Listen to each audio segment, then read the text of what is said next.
വരുമാന സർട്ടിഫിക്കറ്റിനെ കുറിച്ചുള്ളതാണ് ഇന്നത്തെ വീഡിയോ.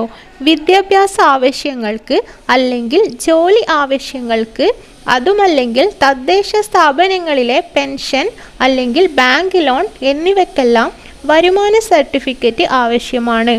വരുമാന സർട്ടിഫിക്കറ്റ് ഉണ്ടാക്കുന്നതിന് വേണ്ടി ആവശ്യമുള്ളത് എന്തെല്ലാമാണെന്നും അതിൻ്റെ കാലാവധി എത്രയാണെന്നുമെല്ലാമാണ് ഇവിടെ പറയുന്നത്. അതിനു മുമ്പ് ആദ്യമായിട്ടാണ് നിങ്ങൾ എൻ്റെ വീഡിയോ കാണുന്നതെങ്കിൽ ചാനൽ സബ്സ്ക്രൈബ് ചെയ്യുക. വരുമാന സർട്ടിഫിക്കറ്റിനുള്ള അപേക്ഷ ഓൺലൈൻ ആയിട്ടാണ് നൽകുന്നത്. ഈ അപേക്ഷ അതാത് വില്ലേജ് ഓഫീസിലേക്ക് അയക്കുകയും ചെയ്യും.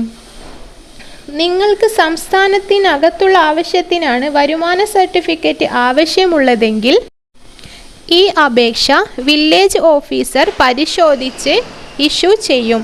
അതല്ല, സംസ്ഥാനത്തിന് പുറത്തേക്കുള്ള ആവശ്യങ്ങൾക്കാണെങ്കിൽ വില്ലേജ് ഓഫീസർ താലൂക്കിലേക്ക് അയക്കുകയും തഹസിൽദാറാണ് ഈ സർട്ടിഫിക്കറ്റ് ഇഷ്യൂ ചെയ്യുന്നത്.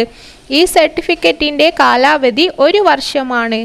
1 വർഷത്തിനുള്ളിൽ വരുമാന സർട്ടിഫിക്കറ്റിൻ്റെ ഏത് ആവശ്യങ്ങൾക്കും ഈ ഒരു സർട്ടിഫിക്കറ്റ് ഉപയോഗിക്കാം. സർട്ടിഫിക്കറ്റിന് ആവശ്യമായ രേഖകൾ എന്തെല്ലാം ആണെന്ന് നോക്കാം.